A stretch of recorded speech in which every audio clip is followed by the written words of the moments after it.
Rádio Brasil de Fato. Você fala, oi, Nara, legal, uhul. Tá aberto o microfone? Tá ótimo. Mas eu me lembrei da Nara. Vai que ela inventa alguma coisa. Eu sou muito legal.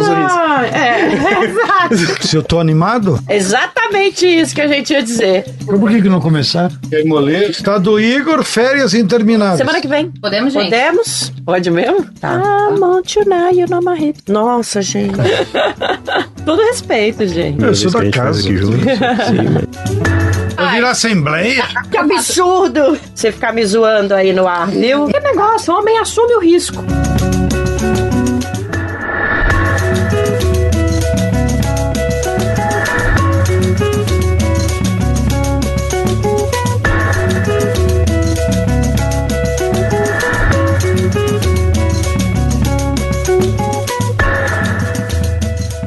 Olá, estamos chegando por aqui de novo com mais um episódio do podcast 3x4, o nosso podcast de política do Brasil de Fato. Toda sexta-feira a gente faz um retrato sonoro dos principais assuntos da política brasileira e do mundo. Eu sou a Nara Lacerda e aqui comigo está o editor do BDF, Nicolau Soares. Esteve com a gente durante as férias do Igor Carvalho e está encerrando a participação dele no podcast nesta semana, mas é a primeira de muitas. Espero você de novo aqui, Nico. Vamos fechar com chave de ouro, hein? Salve Nara, salve pessoal, tamo aí, vamos fazer um bom papo hoje. E também compondo a nossa bancada, o nosso comentarista, liderança do MST, João Pedro Stedley. Tudo bem, companheiro? Tudo bem, dona Nara? Vamos que vamos.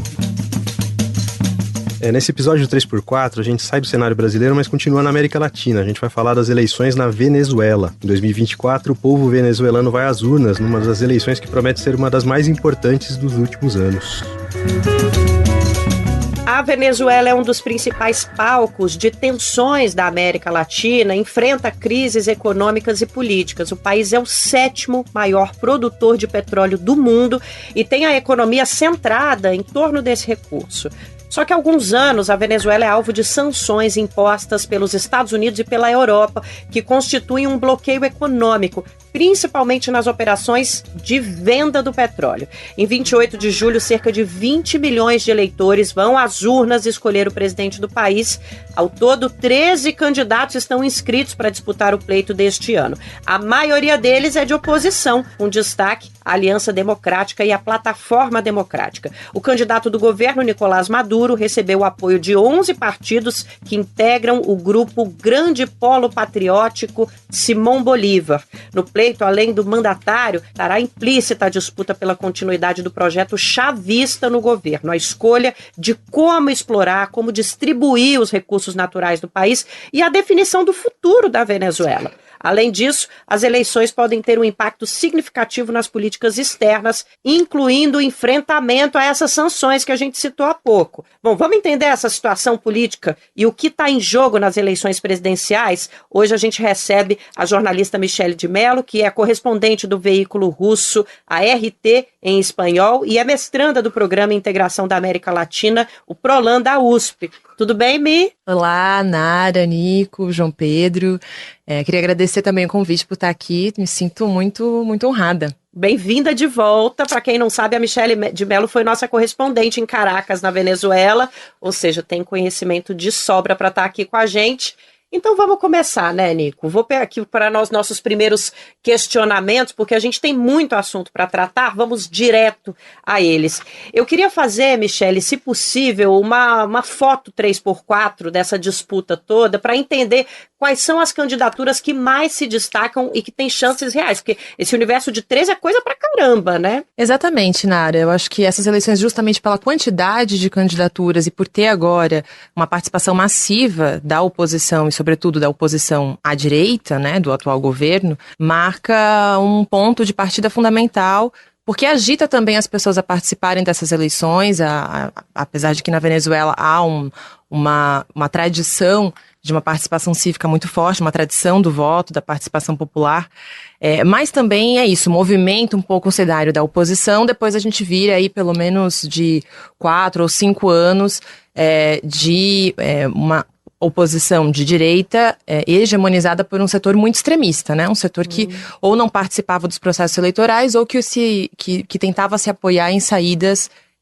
digamos, antidemocráticas.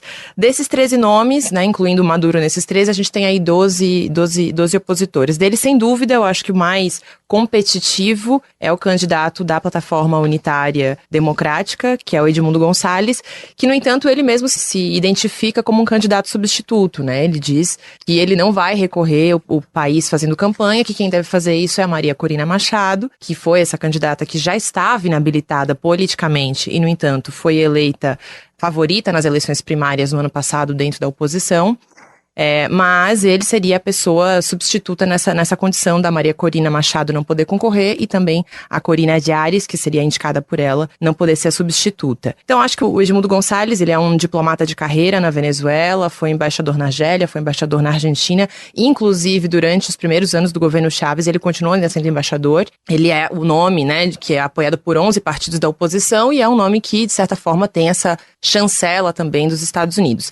Depois dele, eu acho que tem outros nomes que durante os últimos anos foram se nacionalizando numa oposição que não é tanto essa oposição extremista, radical, de extrema-direita, né? Uma oposição talvez com outros vínculos com determinados setores econômicos, mas são sim nomes que têm proposto alternativas, enfim, dentro do país, já seja atuando na Assembleia Nacional ou mesmo em outros setores aí da política nacional. São eles, o Javier Bertucci, que já foi candidato à presidência, que é uma pessoa importante, uma figura importante dentro do voto evangélico, dentro do país, o Carlos Fermin, quem também já foi candidato a eleições, e o José Brito, que também é deputado nacional, rompeu com um desses principais partidos da oposição, que é o Primeiro Justiça, e esses três representam, digamos, um setor de centro, né, um pouco mais ao centro. Mas eu acho que, sem dúvida, o grande nome aí para tentar peitar o Maduro nessas eleições é o Edmundo Gonçalves. Uhum. Que é essa figura por trás dessa outra figura, né? Stanley, você foi observador do último processo eleitoral na Venezuela, você esteve lá e tal, e teve recentemente no país. Como é que você está vendo esse cenário que está se traçando, enfim, todo esse contexto da direita lá e o Maduro se defendendo? Eu havia estado nas outras eleições, onde o Maduro ganhou por estreita margem, porque havia um clima, muita mobilização de direita. Na sequência, a oposição não queria deixar que o Maduro assumisse, como aconteceu aqui. Essa eleição foi em 2013, né? Acho que foi depois. A reeleição foi em 2018. É essa que eu estou me referindo, a de 18. Quando ele foi tomar posse em fevereiro de 19, a oposição radicalizada, muito parecido com aqui, como eu estava dizendo, tentou impedir a posse. E não só isso, tentou invadir militarmente o país. Na mesma semana em que ele tomava posse no Tribunal Superior Eleitoral deles, da qual eu participei como convidado, a oposição, articulada com os Estados Unidos, com o governo da Colômbia, que era de extrema-direita, e já com o governo Bolsonaro, tentou organizar uma invasão militar pela fronteira colombiana. O que nos salvou, eles e nós, é que na reunião de presidentes, onde estava o chefe do Comando Sul dos Estados Unidos, mais o presidente da Colômbia, do Brasil foi o Mourão, que é general. E nessa reunião, o Mourão puxou o tapete e disse que as tropas brasileiras não iam se envolver numa aventura. Ufa! E aí desativou o aparato militar, porque eles estavam preparados. Aí mesmo com a saída do Brasil, só para lembrar aos nossos ouvintes, os mercenários que eles tinham contratado, lumpes aí de Colômbia e da Venezuela, tentaram invadir pela ponte lá, mas foram represados, né? Nem foi necessário entrar as Forças Armadas. As Forças Armadas ficaram na retaguarda e quem reprimiu a possibilidade de invasão foi a própria população, com paus, pedras e coração na mão. Do lado colombiano, o número de manifestantes opositores em todos os pontos de enfrentamento eram em média entre 300 e 1.000 pessoas. Do lado venezuelano, quem liderou a resistência para impedir a entrada de opositores foram os civis das Brigadas Bolivarianas Voluntárias, composta por trabalhadores comuns, operários, professores e camponeses.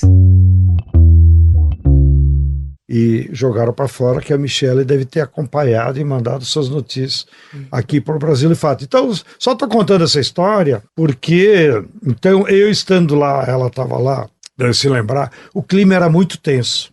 Havia, de fato, instigado pela imprensa burguesa deles, a possibilidade real de uma invasão militar. Como a primeira prefeitura na fronteira era da extrema-direita, o plano deles era esse. Entram uma forças e transformariam a sede da prefeitura, já tinha sido reformada, como a cabeça de ponte do novo governo. E essa foi a primeira, né, tentativa de invasão, que foi logo no início de 2019, porque vale lembrar que em 2018 o Maduro é reeleito pela primeira vez, em 2019, então ele assume, e foi também em 2019 que iniciou toda a narrativa Juan Guaidó, né, hoje quase ninguém mais lembra do tal Juan Guaidó, mas em 2019 é quando começa essa narrativa. Por quê?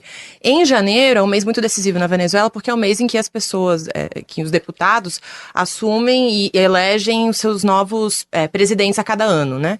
E em 2019 finalizava o mandato que era majoritário da oposição na Assembleia Nacional, porque dessas 30 eleições em 25 anos de chavismo, a oposição só ganhou 2, né? E o sistema eleitoral sempre foi o mesmo, né, João Pedro? Mas somente quando eles ganham é que eles reconhecem o resultado.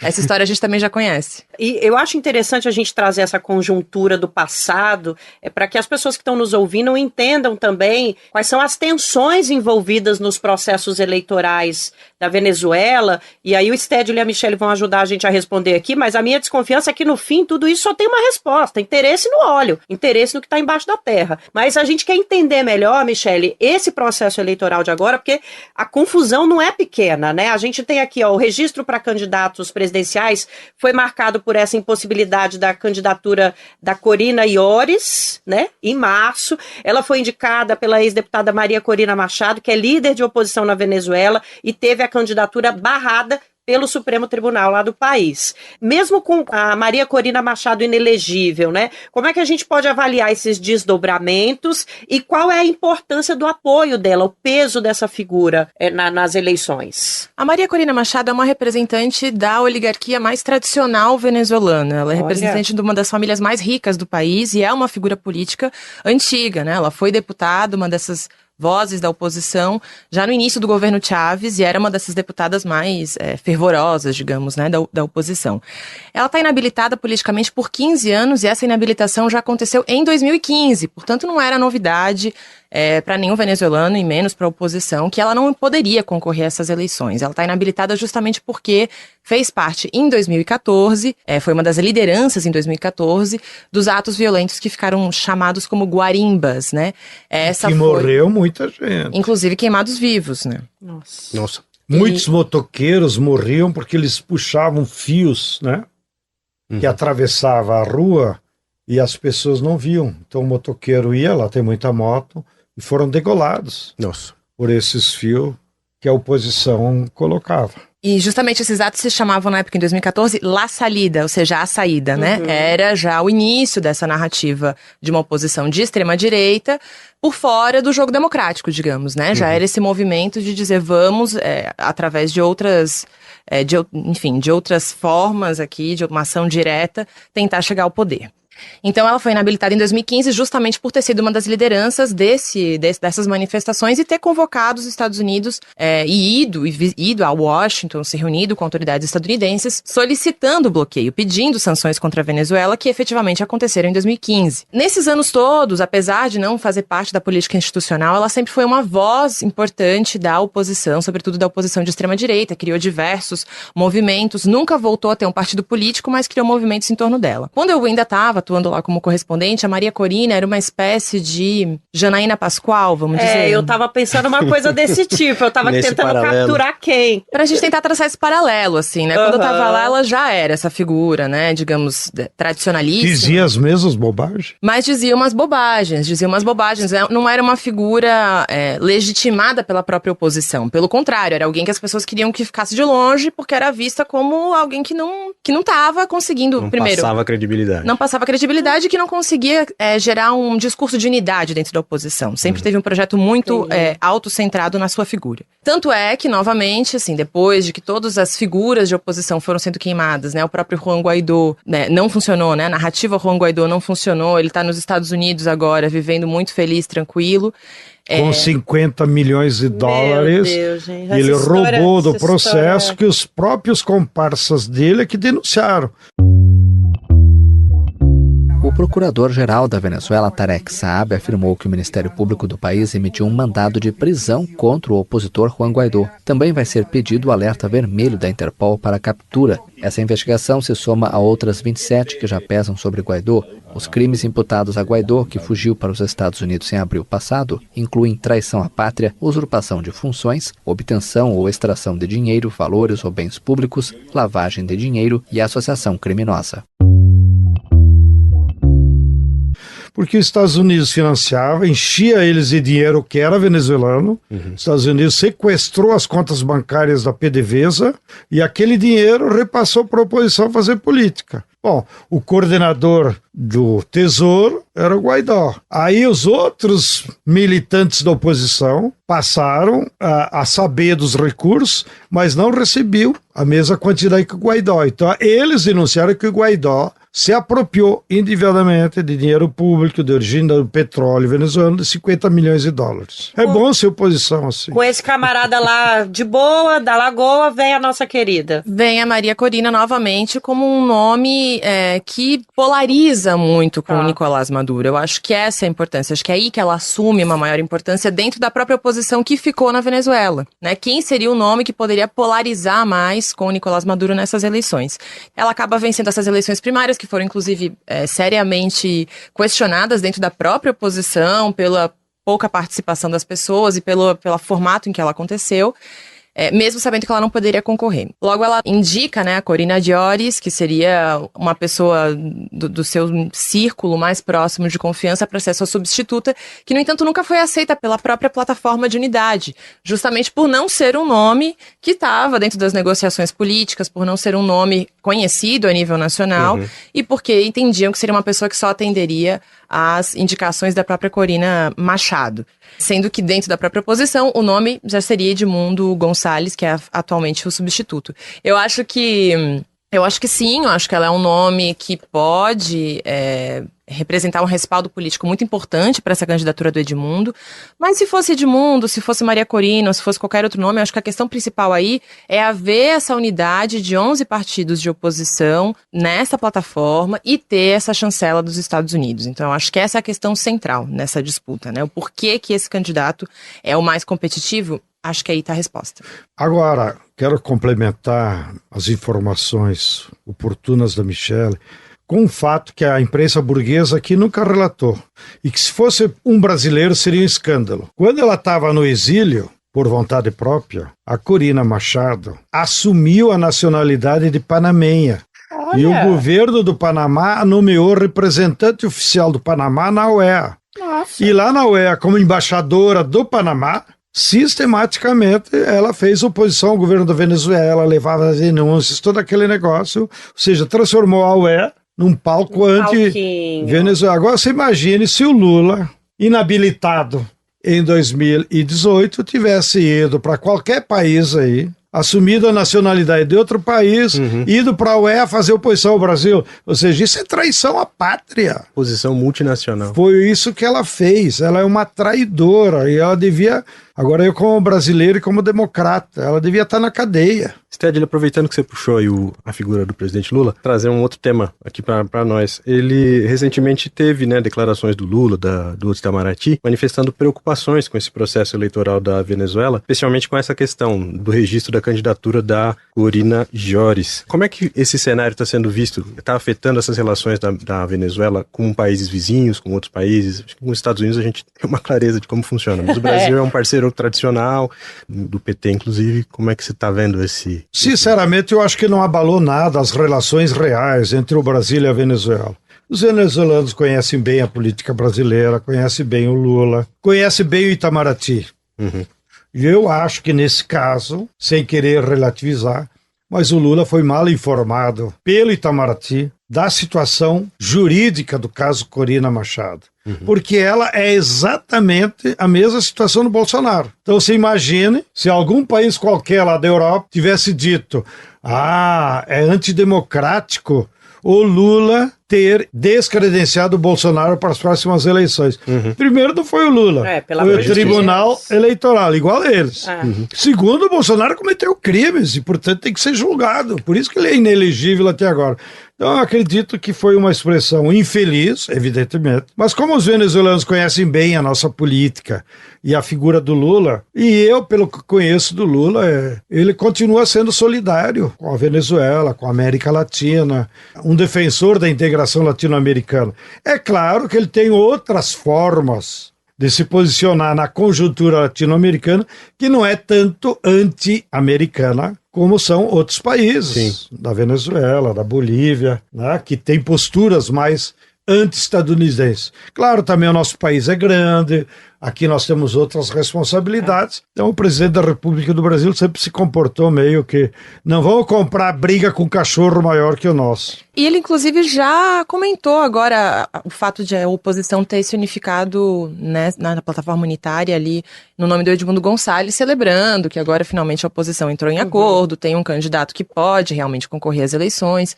Então, eu acho que realmente foi um episódio que já está superado. Vai ter eleições, eu acho que vai ter acompanhamento internacional sobre as eleições, há interesse de muita gente de querer acompanhar, e se o Brasil for convidado, o Brasil participará do acompanhamento dessas eleições, na perspectiva de que quando terminar essas eleições, as pessoas voltem à normalidade. Ou seja, quem ganhou toma posse e governa, quem perdeu se prepara para outras eleições.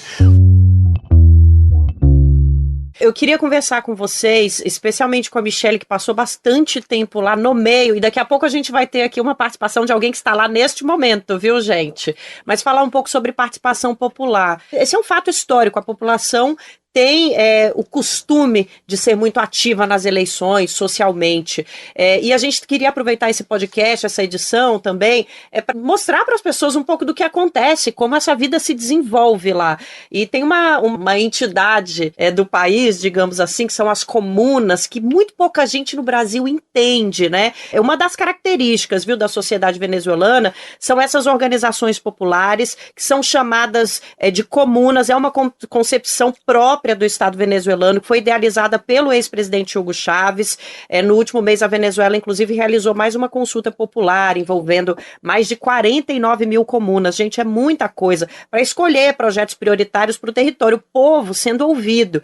E a gente acompanhou de perto esse processo e queria conversar um pouquinho com você, Michele, sobre como é que funcionam esses conselhos comunais, essa herança do governo do Hugo Chávez e o peso que eles têm para as eleições. Esse peso existe? Com certeza, como a gente já comentou aqui, né, em 25 anos de chavismo foram 30 eleições. Isso é bem característico porque, por mais que internacionalmente a imprensa hegemônica pinte a figura agora do Maduro e antes do Chávez como ditadores, a verdade é que o chavismo, a história do chavismo, de legitimação política do chavismo, sempre veio através de processos eleitorais.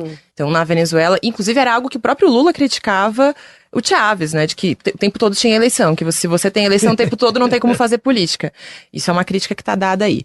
Mas esse foi o modus operandi, enfim, a forma, né, do chavismo se legitimar ao longo do tempo. Então as pessoas têm essa relação importante com o voto, inclusive porque lá o voto é facultativo, né, e a Venezuela, logo depois do Brasil, foi um dos primeiros países da região a automatizar todo o seu sistema eleitoral. Isso também é o que poucas pessoas dizem, né, lá na Venezuela todo o sistema é automatizado, o voto é secreto, existe uma segunda confirmação impressa do seu voto, existe biometria, então é um sistema eleitoral que realmente funciona muito bem. E as pessoas saem a votar mesmo o voto sendo facultativo. Tem algo que é interessante, que talvez mais pra frente a gente até possa comentar também, mas que às 5 da manhã tem o toque da Diana, no dia da eleição, que é uma música para chamar as pessoas a saírem cedo de casa para tomar café e serem os primeiros já no seu colégio eleitoral. Que bacana. Para mim é muito característico da Venezuela no decorrer desse processo também do chavismo. Todas as alterações na Constituição foram feitas através de referendos constitucionais. Então as pessoas vão saindo para votar.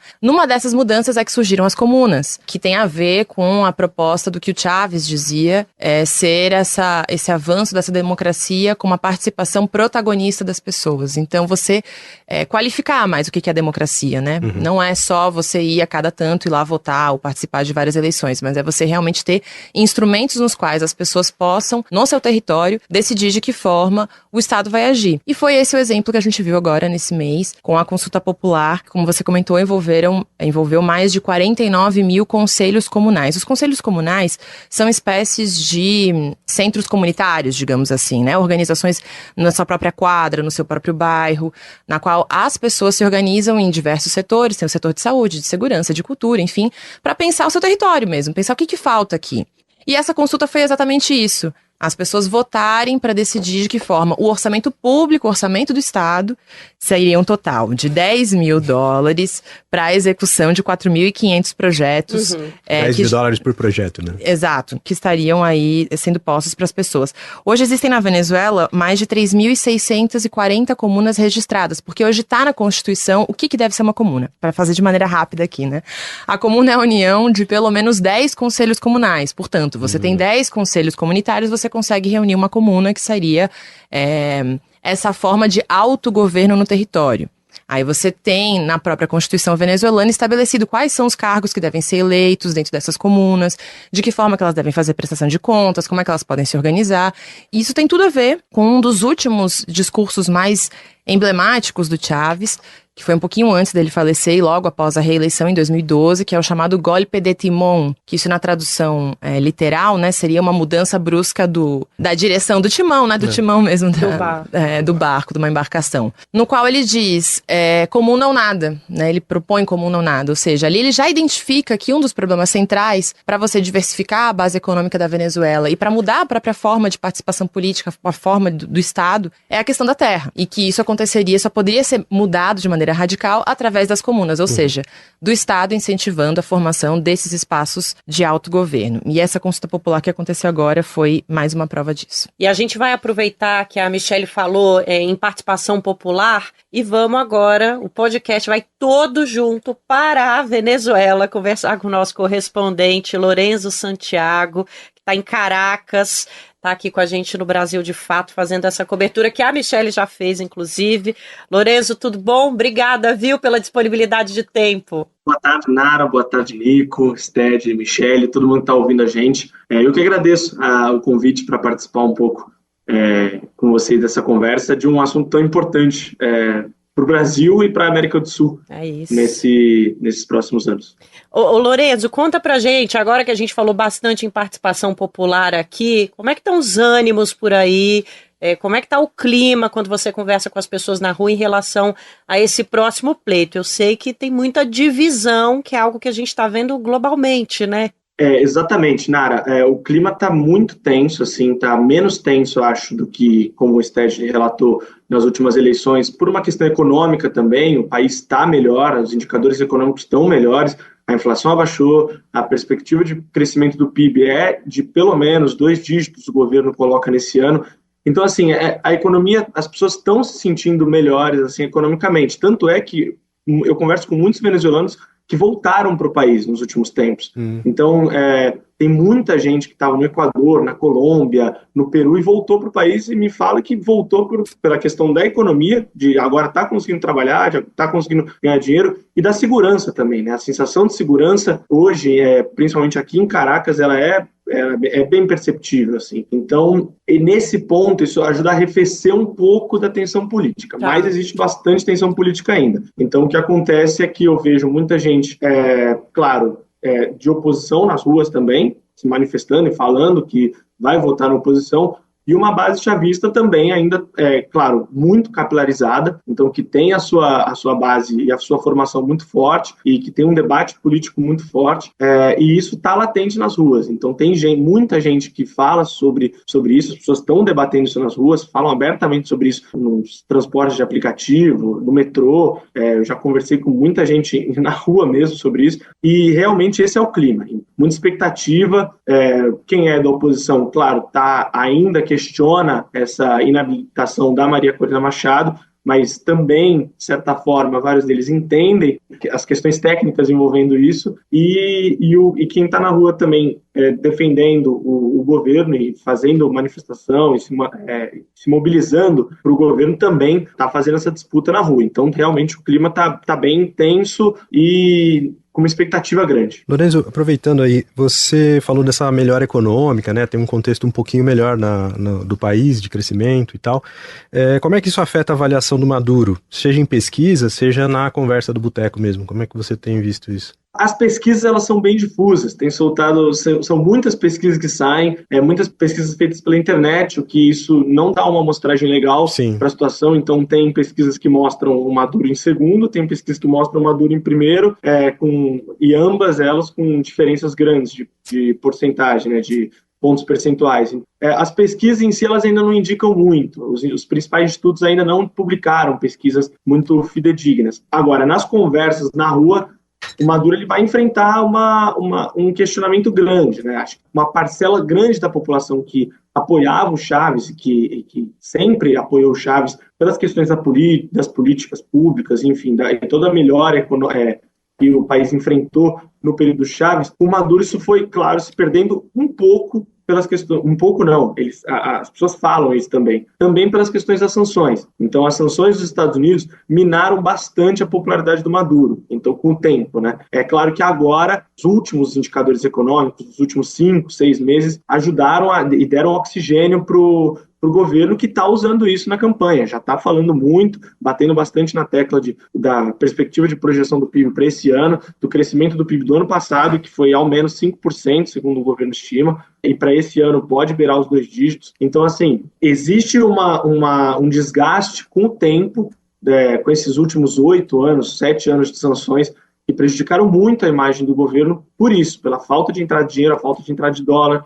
Isso prejudicou muitas políticas públicas, então e políticas sociais, a própria renovação do salário mínimo, então retomando o reajuste do salário mínimo. Então tem esses dois lados, né? Por um lado, um desgaste temporal, pelo impacto que as sanções tiveram para a Venezuela com o tempo, e, por outro, essa melhora dos indicadores econômicos recentes. Vamos ver qual discurso vai prevalecer para essas eleições, né? Acho que os indicadores recentes eles ajudam bastante a oxigenar o discurso do governo, faltando 3 meses agora para as eleições, né? A gente vê aqui do Brasil a oposição se aproveitando muito desses discursos de crise humanitária, né? O que a mídia hegemônica chama de falta de democracia, né? E isso influencia a base social por aí? Você percebe as pessoas comprando esse discurso e, enfim, usando, falando? Muita gente compra esse discurso, principalmente fazendo oposição interior-capital. As pessoas, quando eu converso com as pessoas, eu falo, poxa, mas Caracas é uma cidade que você vê movimentação econômica, você vê as pessoas comprando, você vê as pessoas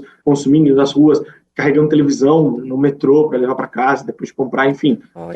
Você vê o consumo dia a dia, as pessoas na rua, nos restaurantes, enfim, você vê uma movimentação econômica. Só que é um discurso que realmente conseguiu introjetar em grande parte da oposição essa coisa de que, beleza, na capital está tudo bem, no interior temos problemas graves de distribuição, de abastecimento. Então ainda existe esse discurso introjetado principalmente na parcela da população que ou está indecisa ou que já adere à oposição de forma mais natural, né? Então principalmente as elites do país, né? As elites da Venezuela, elas sim, com certeza, elas vendem esse discurso muito de que existe um problema grave na Venezuela econômico e que isso afeta a distribuição, principalmente no interior do país. E que em Caracas, quando confrontadas com essa posição, que em Caracas seria um mundo à parte, uma representação menor do que o país enfrenta hoje. Obrigada, Lorenzo Santiago, correspondente do Brasil de Fato em Caracas, na Venezuela, fez essa grande gentileza de se juntar à equipe aqui no Brasil para participar do 3x4.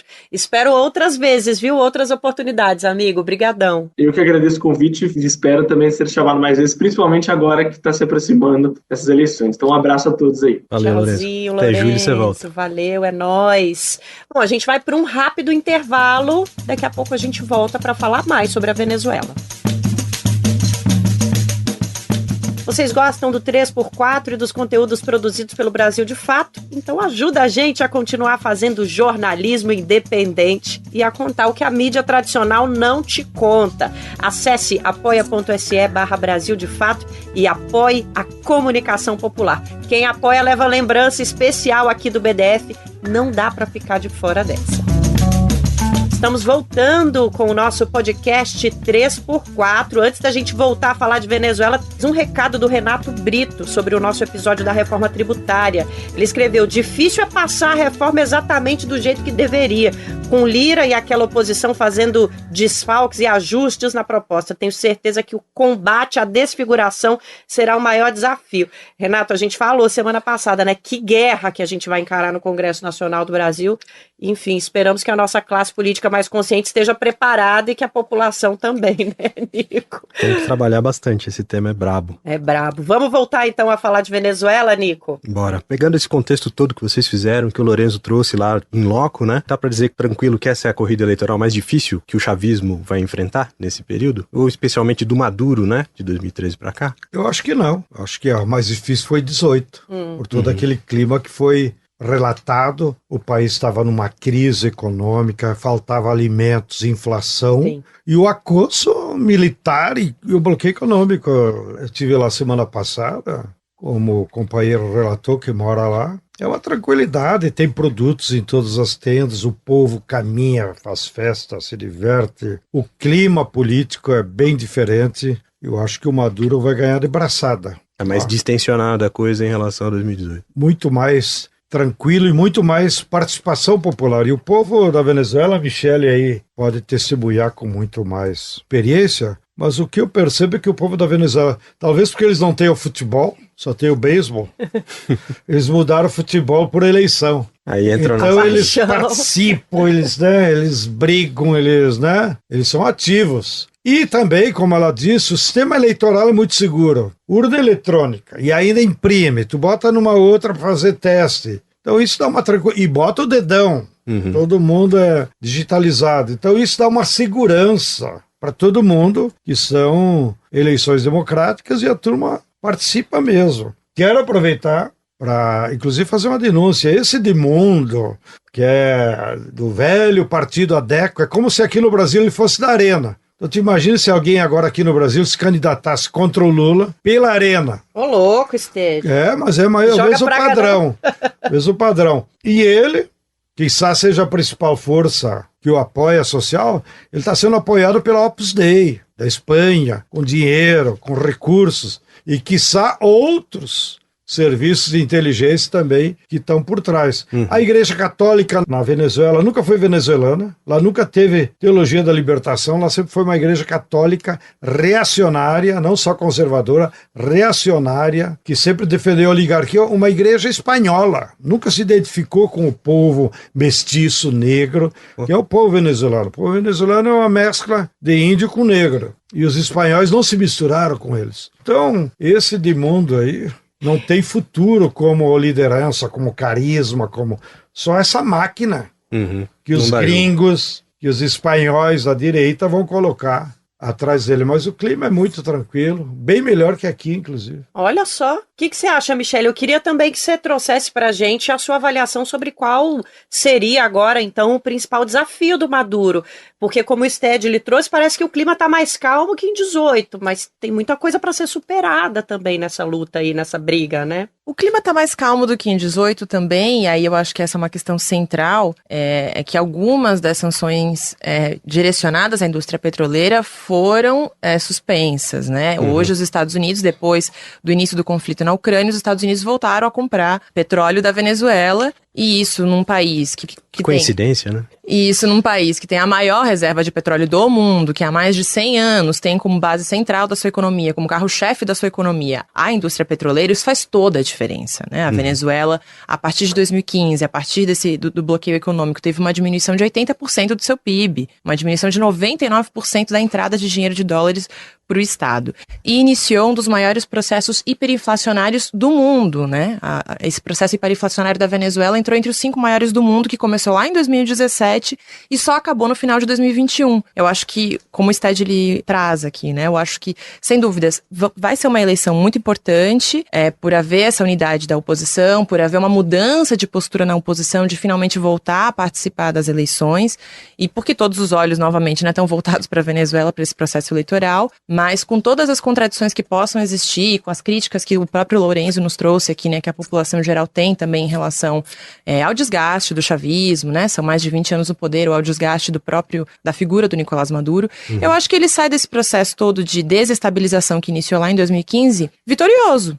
Porque ele venceu o principal nome que foi constituído como seu opositor, que era o Juan Guaidó, o Leopoldo Lopes, que também está agora na Espanha, que é uma outra figura da oposição importante, a Maria Corina Machado, que agora está aí apoiando um substituto que tem poucas possibilidades de realmente ser eleito, e conseguiu vencer o bloqueio econômico de certa forma, né? O bloqueio ainda existe, as sanções ainda existem, mas o país saiu de uma hiperinflação acumulada em 2019 de 344.000%. Nossa Senhora. Para chegar agora, nesse último trimestre, e ter uma inflação interanual de 67%. Ainda é alta, mas não tem nenhuma comparação, assim, né? Pra gente que já viveu 3 dígitos, a gente sabe que a diferença é absurda entre esses dois índices aí, Michele. Então eu acho que o desafio é justamente isso, é continuar normalizando a economia e agora desdolarizar o país, porque isso também a gente precisa dizer, né? Esse processo de certa estabilização da economia, uma tentativa de estabilizar a economia, ele aconteceu através também de um processo de dolarização que não foi necessariamente algo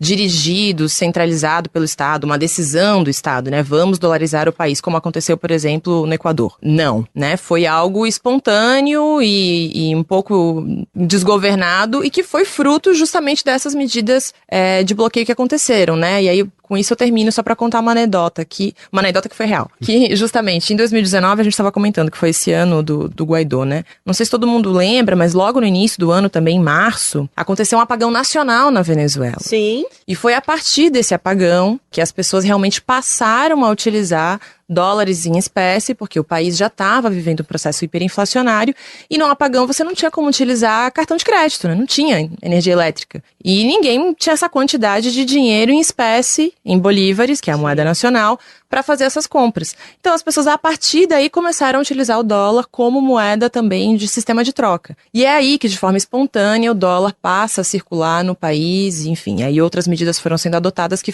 favoreceram essa dolarização. Então acho que esse é o principal elemento. Para fechar, o PSUV continua sendo o maior partido em eleitores, em inscritos, em pessoas partidarizadas de toda a nossa região. Então, a Venezuela, como o Lourenço também trouxe, é um país com profundas desigualdades, assim como o Brasil. Há muita diferença em relação a Caracas e às outras regiões, mas o PSUV continua sendo hegemônico entre o povo trabalhador e o povo pobre. Ainda existem 6 milhões de pessoas que são afiliadas ao PSUV, e esse é o voto duro do chavismo. Esse é 1/3 do eleitorado venezuelano que sai para votar e que ainda se identifica nesse projeto um olhar para essas pessoas, né? Uma perspectiva popular que as agrada, que é por isso que elas apoiam. Então, eu acho que o desafio é esse, é desdolarizar o país e trabalhar para diminuir essas desigualdades e as deformações na economia que foram sendo causadas nesses últimos anos de bloqueio, de sanções, de ataques. Aproveitando o gancho da Michele aí dessa questão do bloqueio, teve um certo afrouxamento dessas sanções de uns meses para cá. Você acha que isso ajudou a economia? Acho que esse é um dos caminhos que está levando a essa melhora da economia, que dá um certo fôlego. Os americanos são muito espertos, então eles vão apertando, afrouxam, aperta e afrouxam, mas estão lá com as mãos ainda no pescoço. Mas o mais fundamental foi o tema da guerra da Ucrânia e a retomada da indústria petroleira. Isso é visível, porque quando eles apertaram mesmo em 18 e 19, praticamente paralisou. Como é que você pode imaginar um país que tem a maior reserva de petróleo do mundo e faltava gasolina? Faltava gasolina por quê? Não era por causa das refinarias, porque faltava um parafuso, porque tal matéria-prima que tem que misturar nas refinarias não consegue importar. E eu acho que nisso também o Maduro foi muito esperto. Ele remontou uma aliança internacional que, inclusive, extrapola a América Latina. Então, hoje, quem são os principais parceiros da Venezuela? Os BRICS. Todo o comércio é com os BRICS. Inclusive, eles me disseram lá agora na última, 30% do petróleo deles eles estão vendendo para a Índia, que é um país governado pela extrema-direita. E a recuperação da indústria petroleira veio com a ajuda do Irã. E do ano passado para esse ano teve um aumento de 18% na produção de petróleo. Então não é pouca coisa. Sim. Coisa que me chamou a atenção é que há muitos grupos brasileiros indo lá investir petróleo. Porque com uma vantagem, o poço está lá, fechado. Então é só chegar e abrir. Claro, vai faltar um parafuso, uma bomba, não sei o quê. Mas, digamos, hoje, na minha opinião, agora, como economista, vou gastar meu economês. Eu acho que é o investimento mais seguro que tem no mundo. E fazer uma parceria com a PDVSA e começar a retirar petróleo. Boa dica, hein?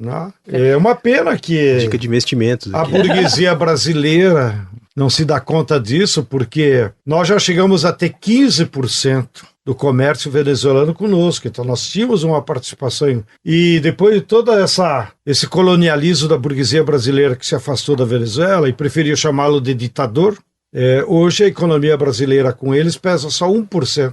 Então, vamos dizer assim, do ponto de vista geopolítico, eles estão cagando e andando para o Mercosul, para o Brasil. Ou seja, a economia deles tem uma outra lógica, que não depende mais da economia brasileira. Mas é lamentável, porque as duas economias poderiam ter uma integração em benefício dos dois povos. Então eu acho que com a vitória do Maduro, em julho, eu acho que a burguesia brasileira vai se dar conta que não adianta cair nesse discurso ideológico, e não adianta dar uma de Bolsonaro. Aqui eles falam mal do Bolsonaro, e lá na Venezuela apoiam o bolsonarismo, porque a Corina é o bolsonarismo da Venezuela, a extrema-direita. Eles até são burros, porque se eles quisessem viabilizar uma oposição democrática ao Maduro, eles deviam apoiar os outros 11 partidos, que são mais democráticos, que não se envolveram nos atos de terrorismo, que não têm sangue nas mãos, que não roubaram da PDVSA, não ajudaram a Inglaterra a roubar milhões de quilos de ouro, que está lá sob júdice. Então há uma oposição democrática na Venezuela. Mas a burguesia brasileira e da América Latina, o Milei, não estão apostando neles. Preferem um discurso da extrema-direita. A Corina é o Bolsonaro da Venezuela. Pelo que vocês falaram, ficou muito claro. Vamos aproveitar que a gente está nesse assunto, então, para entender também, falar um pouco sobre como a gente, como nação aqui no Brasil, por exemplo, forma a nossa percepção sobre a Venezuela e o resto do mundo também. Michele, pergunta direta, como é que você avalia a cobertura da mídia hegemônica aqui no Brasil sobre a Venezuela que pinta esse monstro? E quando a gente para conversar aqui, a gente percebe que a situação é bem diferente do que é mostrado. Por que tu chama a mídia burguesa de hegemônica? Hegemônica é o nome feio. Mídia burguesa, é isso mesmo, a mídia burguesa brasileira. Eu ainda posso agregar mais um adjetivo, uma mídia burguesa de merda, porque mente o tempo inteiro. Foi o Stedley que falou, não viu, gente? Não foi nem eu, nem o Nico. Mas diga, Michele, como é que você vê essa cobertura? Eu acho curioso porque, geralmente, quando vem de lá uma crítica a, por exemplo, veículos como o Brasil de Fato, de que o que se faz aqui não seria jornalismo, né? Aqui é uma visão política e tal e coisa.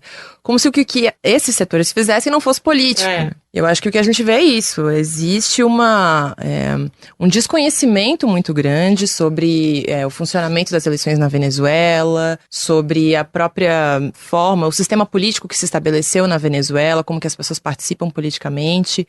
E há uma reprodução de alguns vícios, né? Uma reprodução de alguns lugares comuns. E uma cobertura, às vezes não. Bastante enviesada, né? Bastante enviesada.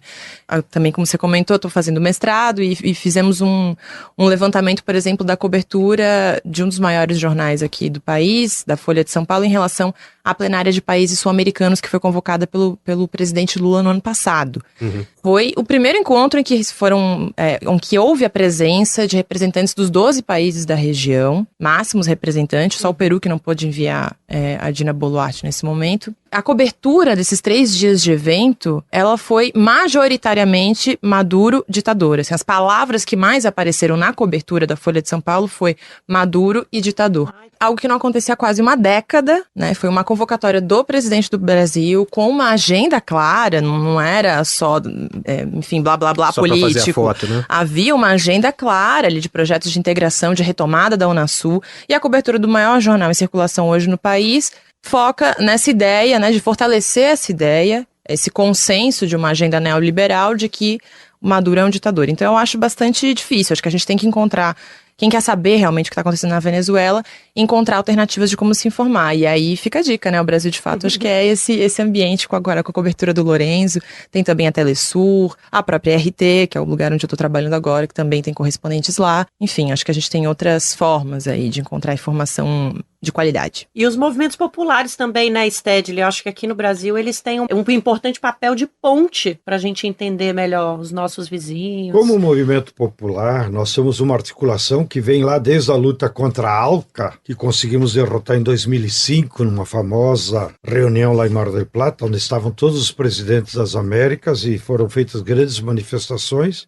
Isso gerou uma correlação de forças que impediu a implantação da ALCA, que era o projeto de dominação dos Estados Unidos. Então, desde aquela época, nós nos organizamos como ALBA Movimentos, para se contrapor à ALCA. Então, nós temos uma articulação aqui no Brasil, da qual participam em torno de 25 movimentos, e, a nível da América Latina, isso se reproduz de país a país, desde o Canadá até a Patagônia, que eu acho que dá mais de 300 movimentos populares. E todos os movimentos populares agora, semana passada, estivemos lá em Caracas, realizando uma plenária dos movimentos populares, como parte da solidariedade à Venezuela. Então, os movimentos populares, em geral, de toda a América, estão solidários com o governo bolivariano e, claro, fazem a sua propaganda. Aqui no Brasil, como a Michele disse, é uma vergonha essa imprensa. Eu soube por amigos jornalistas que está lá no mural da Folha. Não pode chamar presidente, tem que chamar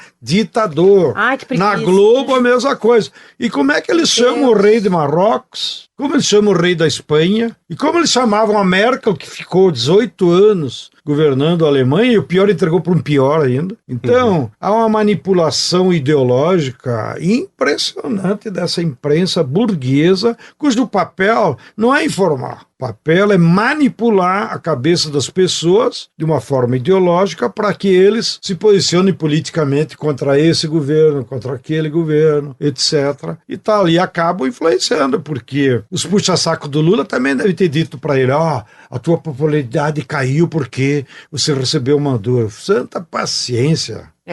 Sim. Sendo o povo brasileiro, o absurdo dessa frase é assustador. Gente, a gente vai encerrar a Venezuela por hoje, mas não acaba por aqui, não. Primeiro a gente vai ter aquele momento de, vamos falar um pouco de arte e cultura. Então vamos lá para as nossas dicas culturais do dia, começando com a nossa convidada, Michele. Que indicação você trouxe para os nossos ouvintes e para as nossas ouvintes? Nara, eu vou continuar na Venezuela, tô monotemática, é o hiperfoco de hoje.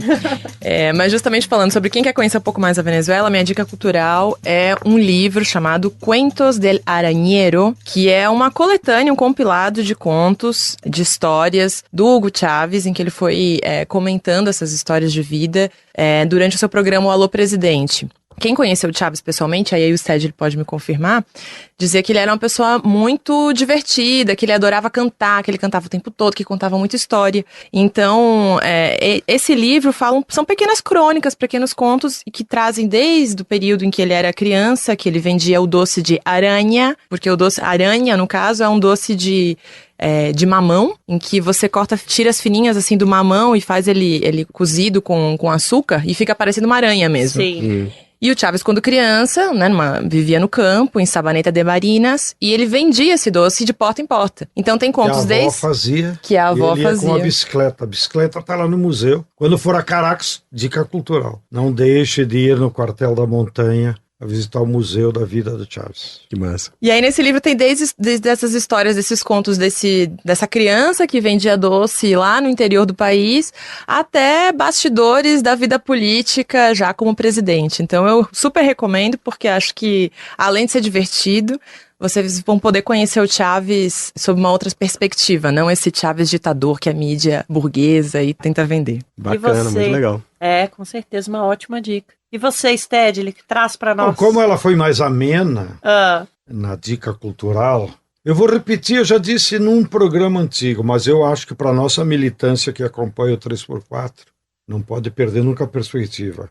Um livro que a editora Expressão Popular editou, que é Guerras Híbridas. Sim. Porque aí está toda a estratégia dos americanos do cerco, do bloqueio, do Guaidó, de toda essa sacanagem que eles fizeram durante 20 anos contra o povo da Venezuela. Eu espero que agora nós vá superando. E esse livro da Guerras Híbridas, que o pesquisador que mora em Londres fez, ele escreveu o livro baseado em pesquisa dos documentos oficiais das Forças Armadas Americanas. Então, recomendo, Guerras Híbridas lá na Expressão Popular. Nicolau, Eu sei que você tem uma dica nossa, né?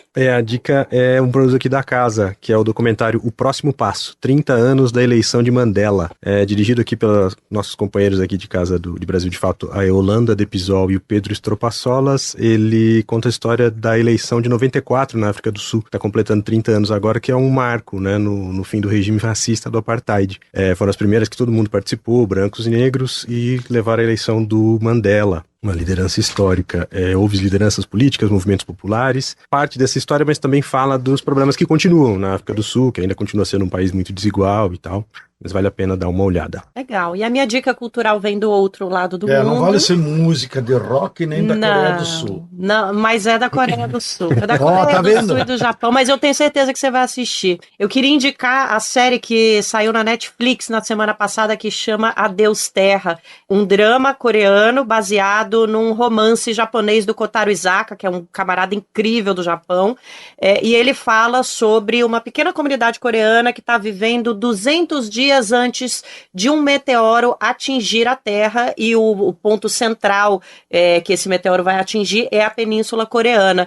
Então, durante esses 300 a 200 dias em que a gente recebe a informação de que o mundo vai efetivamente acabar e que esse lugar do mundo vai virar mais do que churrasco, essa comunidade continua tendo que se deparar com questões muito comuns do nosso dia a dia, corrupção, tráfico de crianças, e imagina se essas coisas já são num ambiente que a gente Mas são considera... vários episódios, pelo jeito? São 12 episódios. A trama principal acompanha essa luta dessa comunidade. Eu queria trazer essa indicação porque eu achei muito interessante como a gente lida com problemas e questões muito, muito graves, como corrupção e tráfico de crianças no nosso dia a dia, e normaliza isso, né? Então achei interessantíssimo o seriado trazer isso para um cenário de fim de mundo, em que até um dia antes do meteoro cair na Terra, tem gente querendo prostituir e vender criança. Mas vale a pena demais a gente se deparar com essa miserabilidade que a gente consegue ter como ser humano de vez em quando. Muito legal. É isso, pessoal. Vamos então para o encerramento, Nicolau, do nosso programa. Primeiro eu quero agradecer todo mundo, né, Michele? Muito obrigado pela sua participação, por ter vindo aqui com a gente. Eu que agradeço. Stedley também, obrigado. Primeira vez que a gente faz aqui juntos. Sim, mas... Obrigado pela participação de vocês. Vocês estavam muito ativos hoje. Muito de nada. E a todos os que estão na retaguarda, que o nosso público escuta, mas não sabe. Nossos... E tem um trabalhão aqui. Tem um time, metade do Corinthians está aqui. Bom, a semana que vem o Igor Carvalho está de volta aqui ao 3x4, ao lado da Nara Lacerda, que nos comanda. E eu faço aqui meu agradecimento, né? Fiz aqui alguns episódios, foi uma honra para mim. Quero agradecer todo mundo aí, da equipe toda e todo mundo que me recebeu bem. Não vale chorar. Podem contar comigo se precisar outra coisa. A gente vai contar. A gente agradece muito, Nico. Obrigada demais.